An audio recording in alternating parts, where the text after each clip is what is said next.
ገላትያ ምዕራፍ 6 ቁጥር 7 ላይ ዘመን የማይሽረው ባለውለታዬ ዛሬ ሌላ ሆኖ። እሺ አትሳቱ። በደንብ አድርጋችሁ ስሙ ጋይስ ፕሊዝ፣ ትኩረታችሁን እዚህ ጋር አድርጉ። እሺ አትሳቱ፣ እግዚአብሔር አይዘበትበትም። አትሳቱ፣ እግዚአብሔር አይዘበትበትም። ሰው የሚዘራውን ሁሉ ያንኑ ደግሞ ያጭዳልና። ሰው የሚዘራውን ያንኑ ደግሞ ያጭዳል። አትሳቱ፣ እግዚአብሔር አይዘበትበትም። እግዚአብሔር ያውቃል ማለት ነው። አይተዋል። ስለዚህ እግዚአብሔር አያውቅም ወይም እግዚአብሔር ምንም አያደርገኝም ምናምን ብለን እንደፈለግን መሆን አንችልም። ሰው አትሳቱ፣ እግዚአብሔር አይዘበትበትም።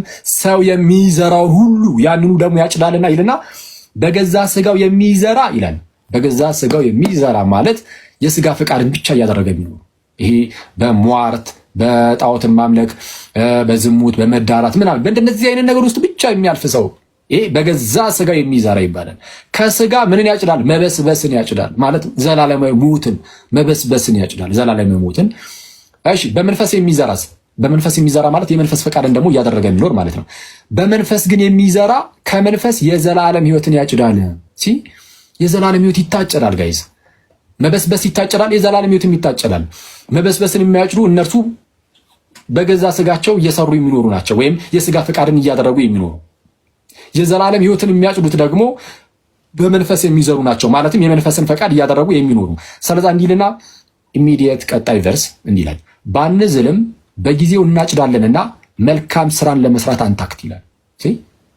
ባንዝልም በጊዜው እናጭዳለን፣ በጊዜው እናጭዳለንና መልካም ስራን ለመስራት አንታክት።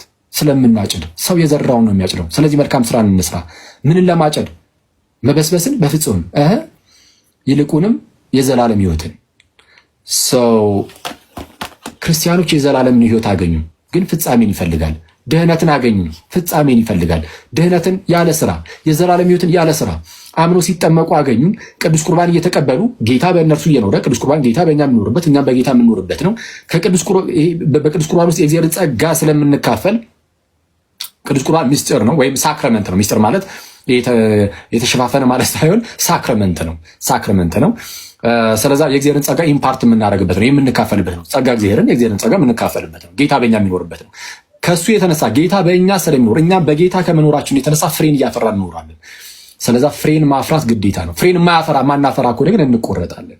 ዮሐንስ ወንጌል ምዕራፍ 15 ላይ ቁጥር 2 ላይ ጌታችን ኢየሱስ እንደተናገረው ምን ብሎ የተናገረው? እውነተኛ የወይን ግንድ እኔ ነኝ፣ ገበሬውም አባቴ ነው ይልና ፍሬ የማያፈራውን በእኔ ያለውን ቅርንጫፍ አባቴ ያስወግደዋል አለ። በእኔ ያለውን አለ ጌታ ኢየሱስ፣ በእኔ ያለውን ግን ፍሬ የማያፈራውን ቅርንጫፍ አባቴ ያስወግደዋል። ፍሬ የሚያፈራውን ግን አብዝቶ እንዲያፈራ ያጠረዋል ይላል።